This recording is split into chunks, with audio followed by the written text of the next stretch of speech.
ಈಗ ಮಲ್ಚಿಂಗ್ ಮಾಡೋದ್ರಿಂದ ಏನಾಗಿದೆ ಅಂತಂದ್ರೆ ಒಂದು ಕೊಟ್ಟಿಗೆ ಗೊಬ್ಬರ ಹಾಕೋದು ಸ್ವಲ್ಪ ಕಷ್ಟ ಆಗ್ಬೋದು. ನೀವು ನಾವೀಗ ನೋಡಿ ಕೊಟ್ಟಿಗೆ ಗೊಬ್ಬರನ ಹಾಕೋದಕ್ಕೆ ಏನ್ ಪ್ಲಾನ್ ಮಾಡಿದೀವಿ ಅಂತಂದ್ರೆ ಕೆಳಗಡೆ ನಾವೇನ್ ಬೀಜ ಊರಿರ್ತೀವಿ ಅದ್ರ ಕೆಳಗಡೆ ಗೊಬ್ಬರ ಸಿಗ್ತಾ ಹೋಗುತ್ತೆ. DAP ಎವಾಪರೇಟ್ ಆಗೋಂತ ಚಾನ್ಸಸ್ ತುಂಬಾ ಜಾಸ್ತಿ ಇರುತ್ತೆ. ಅಂದ್ರೆ ಚಾನ್ಸಸ್ ಅನ್ನೋದಕ್ಕಿಂತ ಎವಾಪರೇಟ್ ಆಗೇ ಆಗುತ್ತೆ. ನೋಡ್ರಿ ಫಸ್ಟ್ನೇ ಸರಿ ನಾವು DAP ಮತ್ತೆ ಕೊಟ್ಟಿಗೆ ಗೊಬ್ಬರ ಹಾಕಿದ್ವಲ್ಲ, ಆ ಕೊಟ್ಟಿಗೆ ಗೊಬ್ಬರ ಹಾಕಿರೋ ಲೈನ್ ಈಗ ಮುಚ್ಕೊಂತ ಬರ್ತಾ ಇದ್ದಾರೆ, ನೋಡ್ಬೋದು.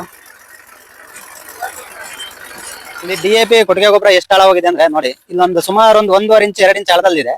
ಈಗ ನಾವು ಇದ್ರ ಮೇಲೆ ಏನು ಸೋಯಿಂಗ್ ಮಾಡ್ತೀವಲ್ಲ, ಸೋಯಿಂಗ್ ಮಾಡಿದಾಗ ಸೀಡ್ ಇಲ್ಲಿ ಗುಂದಾಗ ಏನಾಗುತ್ತೆ, ಅದ್ರ ಕೆಳಗಡೆ ಕರೆಕ್ಟ್ ಆಗಿ DAP ಸಿಗುತ್ತೆ, ಪ್ಲಸ್ ನಮಗೆ ಕೊಟ್ಟಿಗೆ ಗೊಬ್ಬರನೂ ಸಿಗ್ತಾ ಹೋಗುತ್ತೆ. ಸ್ನೇಹಿತರೆ ನಮಸ್ಕಾರ.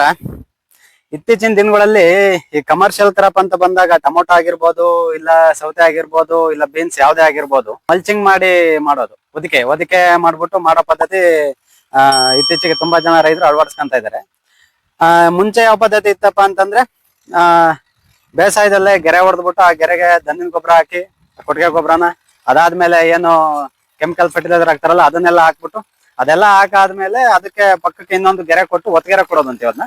ಅದ್ರ ಪಕ್ಕಕ್ಕೆ ಗೆರೆ ಕೊಟ್ಬಿಟ್ಟು ನಾವು ಬೀಜ ಊರ್ತಾ ಇದ್ವಿ. ಆ ಬೀಜ ಊರಿದ್ದು ಬೀಜದ ಕೆಳಗಡೆ ದನಿನ ಗೊಬ್ಬರ ಮತ್ತೆ ನಮ್ದೇನು ಕೆಮಿಕಲ್ ಫರ್ಟಿಲೈಸರ್ ಇದೆ ಅದ್ ಸಿಗೋ ತರ ಮಾಡ್ತಾ ಇದ್ವಿ.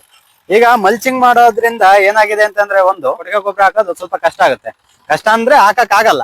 ಯಾವ ತರ ಹಾಕ್ಬೇಕಾದ್ ನಾವು ಆ ಟೈಮಲ್ಲಿ ಅಂತಂದ್ರೆ ಇಡೀ ಹೊಲಕ್ಕೆಲ್ಲ ಗೊಬ್ಬರ ಚೆಲ್ಕೊಂಡು ಬೆಡ್ ಮಾಡ್ಬೇಕಾಗತ್ತೆ. ಆ ತರ ಹೊಲಕ್ಕೆಲ್ಲ ಗೊಬ್ಬರ ಹಾಕ ಮಾಡಿದಾಗ ಏನಾಗುತ್ತೆ, ಬೀದಿಲೆಲ್ಲ ಸಿಗುತ್ತೆ, ಸ್ವಲ್ಪ ವೇಸ್ಟ್ ಆಗುತ್ತೆ ಗೊಬ್ಬರ ಅನ್ನೋ ತರ ಕೆಲವು ರೈತರು ಇರುತ್ತೆ. ಹಾಗಾಗಿ ನಾವೀಗ ಯಾವ ತರ ಮಾಡಿದೀವಿ ಅಂತಂದ್ರೆ ಮಲ್ಚಿಂಗ್ ಬೆಡ್ ಹೊಡಿಬೇಕಾರೆ ಟ್ರ್ಯಾಕ್ಟರ್ ಅಲ್ಲಿ ಬೆಡ್ ಹೊಡಿಬೇಕಾರೆ ನೀವು ನೋಡ್ಬೋದು, ಈಗ ಆಲ್ರೆಡಿ ಅದು 2ನೇ ಸರಿ ಹೊಡಿತಾ ಇದಾರೆ. 2ನೇ ಸರಿ ಹೊಡಿತಾ ಇರೋದು ನಾವು ಹಾಕಿರೋ ಗೊಬ್ಬರ ಅಂತ ಅದು ಆಲ್ರೆಡಿ ಮುಚ್ಕೊಂಡ್ ಬರ್ತಾ ಇದೆ.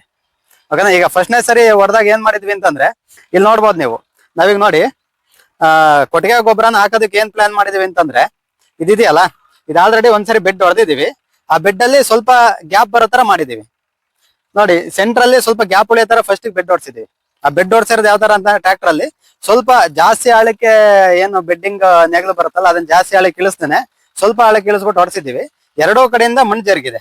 ಇಲ್ಲಿ ನೋಡ್ಬೋದು ನಿಮಗೆ ಒಂದು ಸೆಂಟ್ರಲ್ ಒಂದು ಲೈನ್ ತರ ಕಾಣಿಸ್ತಾ ಇದೆ, ಇದು ಒಂದು ಗೆರೆ ತರ ಕಾಣಿಸ್ತಾ ಇದೆ. ಆ ಗೆರೆ ಒಳಗಡೆ ಕೊಟ್ಟಿಗೆ ಗೊಬ್ಬರ ಸುರಿದಿದ್ದೀವಿ. ಅದ್ರ ಮೇಲ್ಗಡೆ ನಾವೇನು DAP ಮತ್ತೆ ನೀಮ್ ಕೇಕ್ ಏನ್ ಹಾಕ್ಬೇಕು ಅದನ್ನ ಹಾಕಿದೀವಿ. ಅದನ್ನ ಹಾಕ್ಬಿಟ್ಟು ಮತ್ತೆ ಈಗ 2ನೇ ಸರಿ ಹೊಡ್ಸೋದ್ರಿಂದ ಏನಾಗಿದೆ ಅಂತಂದ್ರೆ, ಈಗ 2ನೇ ಸರಿ ಹೊಡ್ಸ್ಬೇಕಾದ್ರೆ ಏನಾಗುತ್ತೆ, ಈಗ ಮತ್ತೆ ಅದ್ರ ಮೇಲೆ ಇನ್ನು ಸ್ವಲ್ಪ ಮಣ್ಣು ಬಂದು ಕೂರುತ್ತೆ. ಮಣ್ಣು ಬಂದು ಕೂತಾಗ ಏನಾಗುತ್ತೆ, ನಾವು ಇದ್ರ ಮೇಲೆ ಬೀಜ ಊರಿದಾಗ ಕೆಳಗಡೆ ನಾವೇನ್ ಬೀಜ ಊರಿರ್ತೀವಿ ಅದ್ರ ಕೆಳಗಡೆ ಗೊಬ್ಬರ ಸಿಗ್ತಾ ಹೋಗುತ್ತೆ. ಹಾಗಾಗಿ ನೋಡಿ ತುಂಬಾ ಜನ ಏನ್ ಮಾಡ್ತಾರೆ ಅಂತಂದ್ರೆ ಬೆಡ್ ಮಾಡ್ಬೇಕಾದ್ರೆ ಒಂದೇ ಸರಿ ಹೊಡ್ಸ್ಬಿಡ್ತಾರೆ. ಒಂದೇ ಸರಿ ಹೊಡ್ಸಾಗ ಅದೆಷ್ಟೇ ಇರ್ಬೇಕು ಅಷ್ಟು ಬೆಡ್ ಇರುತ್ತೆ. ಅದ್ರ ಮೇಲ್ಗಡೆ DAP ಹಾಕ್ತಾರೆ. ಅದ್ರ ಮೇಲ್ಗಡೆ DAP ಹಾಕೋದ್ರಿಂದ ಏನಾಗುತ್ತೆ, DAP ಎವಾಪರೇಟ್ ಆಗೋಂತ ಚಾನ್ಸಸ್ ತುಂಬಾ ಜಾಸ್ತಿ ಇರುತ್ತೆ. ಅಂದ್ರೆ ಚಾನ್ಸಸ್ ಅನ್ನೋದಕ್ಕಿಂತ ಎವಾಪರೇಟ್ ಆಗೇ ಆಗುತ್ತೆ. ಸುಮಾರು ಒಂದು 50% ಅಂತೂ DAP ವೇಸ್ಟ್ ಆಗುತ್ತೆ. ಹಾಗಾಗಿ ಏನಾಗುತ್ತೆ, ಮಲ್ಚಿಂಗ್ ಶೀಟ್ ಹಾಕಿ ಆ ತೇವಾಂಶಕ್ಕೆ ನೀರ್ ಬಿದ್ದಾಗಲೇ ವಾತಾವರಣದಲ್ಲಿ ಎವಾಪರೇಟ್ ಆಗೋದು ಜಾಸ್ತಿ ಇರುತ್ತೆ. ಹಾಗಾಗಿ ಅದಾದ್ಮೇಲೆ ಅದಕ್ಕೆ ಮಲ್ಚಿಂಗ್ ಶೀಟ್ ಹಾಕಂತಾರೆ. ಬಟ್ ನಾವಿಲ್ಲಿ ಈ ತರ ಪ್ಲಾನ್ ಮಾಡಿದೀವಿ. ನೀವು ನೋಡ್ಬೋದು, ಈಗ ಆಲ್ರೆಡಿ ಅದು ಕೊಟ್ಟಿಗೆ ಗೊಬ್ಬರನೂ ಇದೆ, ಆಲ್ರೆಡಿ ಅದ್ರ ಮೇಲೆ DAP ಹಾಕಿದೀವಿ. ಅದ್ರ ಜೊತೆ ಏನೋ ನೀಮ್ ಕೇಕ್ ಹಾಕ್ಬೇಕು ಅದನ್ನು ಹಾಕಿದೀವಿ. ನೋಡಿ ಇದು 2ನೇ ಸರಿ ಬೆಡ್ ಹೊಡಿತಾ ಇರೋದು ನಿಮಗೆ ಗೊತ್ತಾಗುತ್ತೆ ನೋಡಿ. ಇಲ್ಲಿ ನೋಡಿ ಅದೇ ತರ ನಾವಿಲ್ಲಿ ಹಾಕಿದ್ವಿ. ಬಟ್ ಇಲ್ಲೆಲ್ಲ ನೀಟಾಗಿ ಮುಚ್ಕೊಂಡಿದೆ,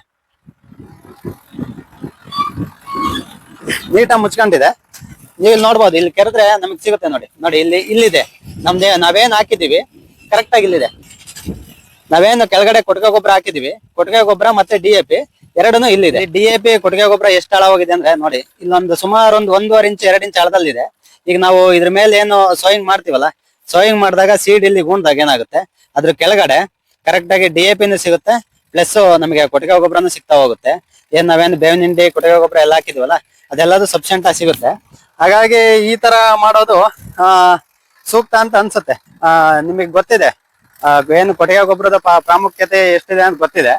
ಹಾಗಾಗಿ ಕೊಟ್ಟಿಗೆ ಗೊಬ್ಬರನ ನಾವು ಮಲ್ಚಿಂಗ್ ಮಾಡ್ತೀವಿ, ಬೆಡ್ ಮಾಡ್ತೀವಿ ಅಂತ ಅಂದಾಗ ಈ ತರ ಹಾಕೋದ್ರಿಂದ ತುಂಬಾ ಉಪಯುಕ್ತ ಆಗಿದೆ ಅಂತ ಅನ್ಸುತ್ತೆ.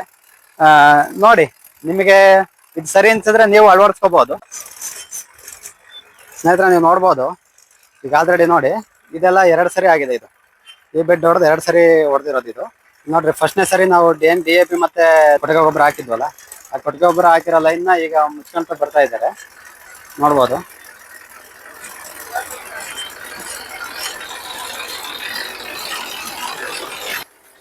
ಕಾಣಿಸ್ತಿದೆ ಅಂತ ಅನ್ಕೊಂತೀನಿ.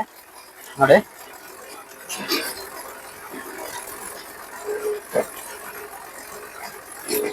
ನೋಡಿ ನೋಡಿ ನಿಮಗೆ ಇಲ್ಲೇ ಡಿಫ್ರೆನ್ಸ್ ಗೊತ್ತಾಗುತ್ತೆ. ಇದು ಫಸ್ಟ್ನೇ ಸರಿ ಬೆಡ್ ಹೊಡಿಸ್ಬಿಟ್ಟು ಇದ್ರಲ್ಲಿ ಸ್ವಲ್ಪ ಸೆಂಟ್ರಲ್ ಗ್ಯಾಪ್ ಬರೋ ತರ ಮಾಡಿ ಇದ್ರಲ್ಲಿ ನಾವು ಕೊಟ್ಟಿಗೆ ಗೊಬ್ಬರ DAP ಹಾಕಿರೋದು. ಇದು ಎರಡನೇ ಸರಿ ಫಿನಿಶಿಂಗ್ ಕೊಡ್ತಾ ಇರೋದು. ಅಂದ್ರೆ ಏನು ಮಣ್ಣನ್ನ ಇನ್ ಸ್ವಲ್ಪ ಮಣ್ಣನ ಮೇಲೆ ಏರಿಸ್ತಾರೆ ಅಂತ ಏರಿಸಿರೋ ಬೆಡ್ ಇದು. ನೀವು ಇದಕ್ಕೂ ನೋಡಿ ಡಿಫ್ರೆನ್ಸ್ ಗೊತ್ತಾಗುತ್ತೆ. ಇದ್ರ ಬಗ್ಗೆ ಬೇರೆ ಏನಾದ್ರು ಮಾಹಿತಿ ಬೇಕು ಅಂತಂದ್ರೆ ಕಮೆಂಟ್ ಮಾಡಿ. ನೀವು ಕೇಳಿದ್ದ ಪ್ರಶ್ನೆಗಳಿಗೆ ನಾನು ವಿಡಿಯೋ ಮಾಡಿ ನಿಮಗೆ ಉತ್ತರ ಕೊಡೋದಕ್ಕೆ ಪ್ರಯತ್ನ ಮಾಡ್ತೀನಿ.